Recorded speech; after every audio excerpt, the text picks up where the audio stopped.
Hello, everybody, and welcome back to another episode of Zeke-ollege Football. I'm your host, as always, Zeke, and this week we are going over probably my favorite week of all of college football, and that is rivalry week. So week 14, the last week of the regular season, and it's a week that pretty much every single team plays a team that they hate, and it leads to some pretty good football. The stakes are high. Everything is crazy. Um, and are just gonna pause. It's just something that really uh, brings out the best sort of content and the worst emotions. And it's just a fun time. So we're gonna get started like we usually do, starting going through the G6 ranks and then making our way all the way to the best of the best. We'll go over some uh, coaching changes, who's making bowl games, who's eliminated from bowl games, and then we'll sort of work from there. But starting off in the group of six ranks, we are going to be talking about Conference USA up first. And going to the final week of the season, there were some high stakes in the CUSA. So, if you recall, uh, Jacksonville State had clinched a spot in the CUSA championship game, but the final spot was up for grabs. Liberty had the lead, uh, but on Friday, Liberty lost that lead. They go play against Sam Houston. Sam Houston comes out with a 20-18 victory. So now Sam Houston is in that spot, and they need a Jacksonville State victory in order to go to the championship game against Jacksonville State. But on Saturday, Western Kentucky gets the win over Jacksonville State. They hold the tiebreaker over Sam Houston, so it will be a rematch the very next week. Jacksonville State versus Western Kentucky. This one, the home and away teams are now flip-flopped, so it's now Western Kentucky traveling to play at Jacksonville State for this game. And that will be your CUSA title game.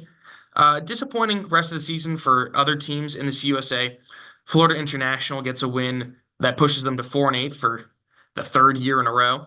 Um, Now Kennesaw State gets shut out by a Louisiana Tech team who is sort of just uh, eating up wins against the lower echelon of the CUSA. And then UTEP gets a good rivalry victory over New Mexico State. Feels probably pretty good for the Miners to get their third win in the back half of the season. But either way, little bit of tumult, a little bit of turmoil in the CUSA, at least to start things off. Moving on, let's talk about the MAC.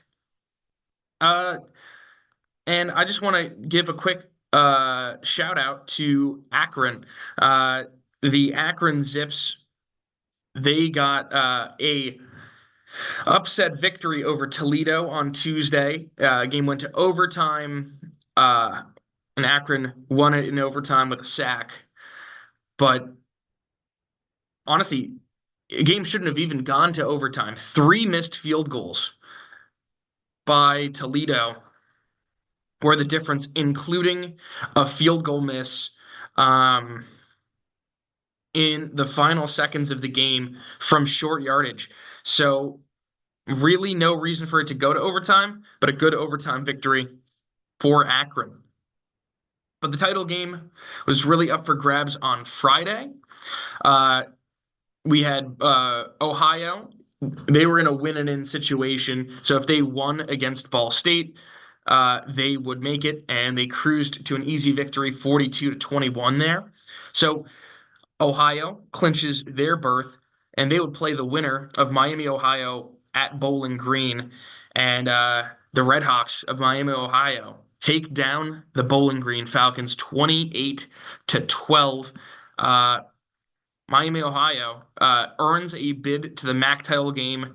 Uh, Again, trying to get back-to-back championships. That hasn't happened in the MAC in a long, long time. Uh, Meanwhile, for Ohio, they're heading to the MAC title game for the second time in 3 years and looking to win one for the first time since the 60s. So it's been a while since they've really competed on that front. Uh, Also, in a sort of shout out of shame, if you will, Kent State finishes the perfect imperfect season. They go 0 and 12. Um, they had the T-shirt that we saw at the start of the season where it said 1 and 11, 133, so showing that they were the 133rd ranked team last year. They've somehow outdone themselves. They're now 0 and 12, 134 out of 134. So really, not a place that you want to be. And I mean that is just a program that is really suffering from just the portal took everything from them, and they don't really have anything to build around there. There's nothing that would make someone want to go to Kent State in terms of football, other than oh, I can get playing time. Let's move on to the Sun Belt. Sun Belt championship game was fairly cut and dry. Um, Louisiana out of the Sun Belt West, if they won, they were in, and they did 37 to 23 over ULM. So Louisiana representing the Sun Belt West. Sun Belt East, a little bit more complicated. Uh, App State fell to Georgia Southern 29 to 20. So the Georgia Southern Eagles were hoping that if Marshall lost, then they would go to the championship game. If Marshall won, Marshall would go to the championship game. And the Thundering Herd took care of business in two overtimes. Final score 35 to 33 over the Dukes of James Madison. So Marshall able to go face off against Louisiana for the Sun Belt crown there. Also, poor Louisiana Monroe. They start off the season so well and really crumbled down the stretch. A 5-7 season after a 5-1 start. They lost their last six games of the season to miss a bowl game. It's a very sad scene for them. Let's talk about the American. Going into this week, we knew who the teams representing out of the American would be. We knew it was going to be Tulane, and we knew it was going to be Army. But who would have home field advantage was to be determined. And we found out that Tulane uh, couldn't really handle the bright lights there. Number 17 ranked Tulane. So realistically, if they won and they won the American Championship, and say Boise couldn't take care of business, the American could have gotten a representative into the playoffs, but Tulane unfortunately did not win. They lost on Thanksgiving night to Memphis. Final score 34 to 24 there. So not only did that eliminate the possibility of the American getting a representative in the playoffs, but there was a potential if the Big 12 continued being chaotic and maybe the lower ranked seed won, that the American and the Mountain West could have gotten uh, representatives in the playoffs, but that's not going to happen. Tulane, again, losing to Memphis on Thursday. So that meant that Army sort of controlled their destiny in order to host the championship game. They take care of business against UTSA at home. So the American Championship will run through uh, upstate New York and the Army Black Knights. Moving forward, let's talk about the Mountain West now. Uh, in terms of the Mountain West, it was pretty cut and dry. Boise State is already in, uh, but they took care of business against Oregon State on Friday. Ashton Jeanty putting up another 226 on the ground, really trying to cement a Heisman campaign here, averaging over 7 yards a carry, 28 touchdowns, 2,288 yards. He's been an absolute beast, and you know the question is, has he done enough to earn the Heisman? And I would make the argument that he has, but will the voters see it that way? Um, Colorado State came from behind to beat Utah State. Uh, I was watching tail end of this game. Uh, Utah State had a 17-point lead, and then four fourth quarter touchdowns for Colorado State sort of sealed it. There was a last second push by Utah State to try to eke out a victory there, but it was unsuccessful. And Colorado State at the time controlled, had a spot in the championship game. They just needed Nevada to take care of UNLV, and they did not do that. UNLV, with a 24-point victory, 38-14 over the Nevada Wolfpack. So it will be a rematch between Boise State and UNLV in the Mountain West title game. The winner will likely be the Conference USA, or sorry, the group of six representative in the 12-team playoffs. So huge stakes for the Mountain West title game happening at 8 o'clock on Fox on Friday. In some other news just around the conference, Wyoming with an upset win over Washington State. It's a good win for the Cowboys to try to build some momentum for the offseason. But yeah, sort of unexpected Washington State sort of falling off towards the end of the season. And then finally, the last game of the regular season, Hawaii versus New Mexico. And Hawaii has a potential phenom at quarterback. Micah Alejado came in and was electric. He threw for 469 yards in his debut and 5 passing touchdowns. So a crazy stat line for Micah Alejado. And, someone that the Rainbow Warriors can really try to build their program around, assuming that he sticks with the program, doesn't transfer out. Let's move on, talk about the ACC. South Carolina beating Clemson in the Palmetto Bowl. Now, Clemson's likely to fall in the polls, but because Syracuse pulled off the upset over Miami, the Miami Hurricanes will miss the ACC title game, and Clemson is heading there instead. So Clemson still with an opportunity if they win the ACC title game. They are most likely going to be in the 12-team playoffs over some other squads like the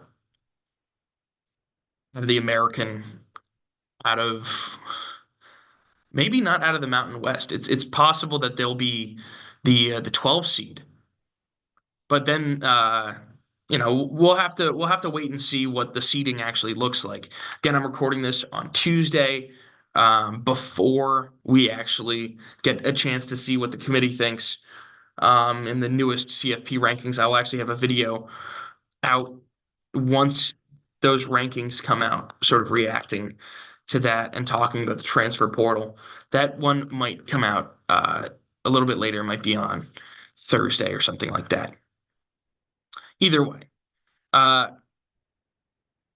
in a crazy game that didn't really get talked about nearly as much was Duke versus Wake Forest. Uh, Duke winning on a Hail Mary, essentially, a last second touchdown, and beating the Demon Deacons, Blue Devils, with a 9-win season in Manny Diaz's first year. So kind of under the radar a little bit, but a walk-off touchdown and the 9-3 Blue Devils kind of making an impact there. Moving on to the Big 12, uh, sort of similar to my point on Ashton Genty, Travis Hunter had himself a day on Friday as well. Uh, Hunter accounted for an interception and 3 receiving touchdowns. Um, so really productive in the stat sheet there.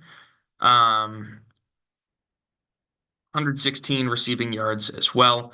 But the question is, did he do enough uh, to influence the Heisman voters?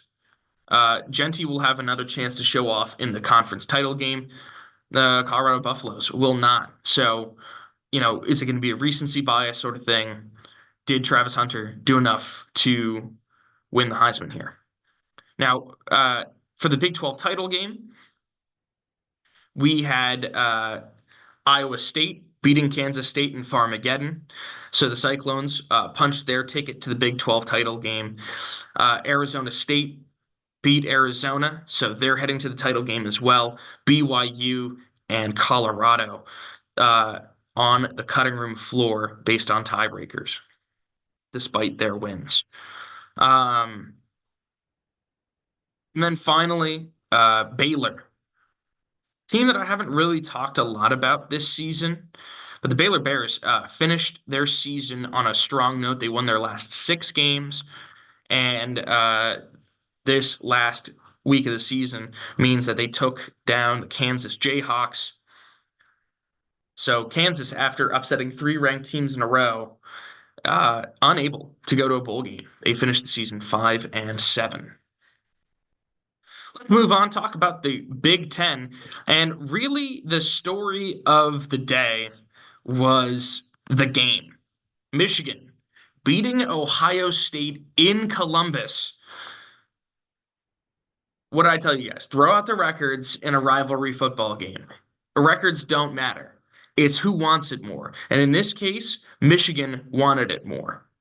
Now, Ryan Day is 1-4 against the Wolverines all time. And the question is, can he beat Michigan? Because that is sort of, something that you're looking at and you're like, you're 1-4 against this one team. Why can't you beat this one team when you could beat any other team? Sort of raises a question there. And my question is, how will this affect the Buckeyes heading into the playoffs? I mean, you end your season on a sour note. You can still try to make it semi-sweet with a national championship. But how does this affect their psyche? They sort of, did they buy into their own hype too much? These are questions that I feel like are, interesting to ask. But the Big Ten title game, not going to have Ohio State in it, but it'll be Oregon and Penn State, who both cruised to victories on Saturday. So Ducks versus Nittany Lions for the Big Ten title. And then finally, USC played against Notre Dame in a rivalry football game, the battle for the jeweled shillelagh. USC was hoping to try to upset the number 5 Fighting Irish, and that upset bid was taken out by 2 back-to-back pick sixes in the fourth quarter, one of 97 yards and one of 103 yards. So really soul-crushing there. But USC already locked up a spot in a bowl game. And Notre Dame seemingly at this point has locked up a spot in the college football playoffs. And finally, let's talk about the SEC. The big game of the week was, or the one that was billed as the biggest game of the week, was Texas versus Texas A&M. The Longhorns coming in to Kyle Field and handling business. Final score of 17-7. So they will face Georgia in the SEC title game. But there was a big concern on Friday that Georgia was going to lose another football game before the SEC title game. Georgia Tech, clean old-fashioned hate, going to 8 overtimes. That is the second most overtimes a game has gone to in college football history. There was the 9 overtime game between Penn State and Illinois back in 2021. I had the fortune slash misfortune of watching that one. But this one, crazy scoring back and forth in the fourth quarter. Georgia coming back from a slow start to tie the game and then eventually win it in overtime. But man, these slow starts really continuing to hurt Georgia. If they get off to a slow start against a team like Texas, it might be all she wrote there. Uh, Missouri taking care of the battle line rivalry yet again, uh, beating Arkansas in a pretty entertaining snow game. That's the last home game that we'll see for Brady Cook, for Luther Burden, for Theo Weiss, Nate Noel, all their final games in Como. So sad scene there, but Missouri able to break out a 9-win season. So back-to-back strong showings from the Tigers there. And then Alabama might make the playoffs. Looking at it, 9-3, they should have been gone. Losses to Oklahoma, who's sitting at 6-6. Vanderbilt, who's sitting at 6-6. They shouldn't make it, but they might. Because with the Clemson loss, they have a shot. If Miami falls out of the top 12, they might have a shot. So it's really upsetting. But Alabama might be a playoff team, despite the fact that they really don't deserve it this year. Now, teams that were eliminated from bowl games and teams that are bowl bound, sort of going hand in hand here. Uh, there are 82 bowl slots, and we had 77 of them already filled going into this week. So that means that if we had more bowl eligible teams than we had bowl games, that teams that had 6 wins or did not have a guaranteed bowl spot would not make a bowl game despite the fact that they are worthy of it. But let's start with the teams that made a bowl game first. North Texas finally getting their 6th win of the season. They got it against Temple. Virginia Tech in a rivalry football game against the University of Virginia. NC State becoming bowl eligible in a game against their rivals, North Carolina. Western Michigan becoming bowl eligible in a game against their rivals, Eastern Michigan. And finally, Coastal Carolina able to become bowl eligible as well. There's less of a rivalry game and more akin to just being a better team than Georgia State. So those 5 made it. And every other team that was eligible to make a bowl game lost. So we have exactly 82 bowl eligible teams for 82 spots. It worked out perfectly. But let's get to the teams that did not make it. The University of Virginia. Disappointing end to the season. They started off very strong, but some turmoil at quarterback. They were starting Anthony Calandria, and he actually is no longer even with the program. He decided to enter the transfer portal after the season concluded. The Kansas Jayhawks, they had a slow start to the season, really turned it on late, but it wasn't enough. Picked up one too many losses, and they are eliminated. Cincinnati, another team from the Big 12 that really disappointed. Towards the end of the season, they just didn't do enough to make a bowl game. And, very disappointing season for them. But, you're looking at it, they started off uh, pretty strongly and then finished with five consecutive losses to miss one. Then, we have Michigan State, another team that just picked up one too many silly losses. They lost to Rutgers in the final week of the season. Wisconsin, their bowl streak ends at the hands of their rivals, Minnesota. Minnesota getting the Paul Bunyan's axe back. Eastern Michigan, we already went over them. They lost to Western. New Mexico, a team that started 0-4, and you look back at New Mexico's schedule. If they had picked up a win against Montana State in week 0, if they had picked up a win against Wyoming in a shootout in Albuquerque, they would be heading to a bowl game. But right now, they're not.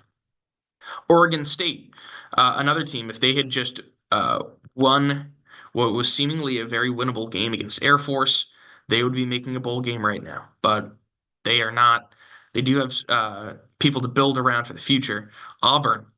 It was a tough season for Auburn. They had a couple close results that didn't go their way. App State. This one stings, especially because they could have made a bowl game if it wasn't for natural disaster. Hurricane Helene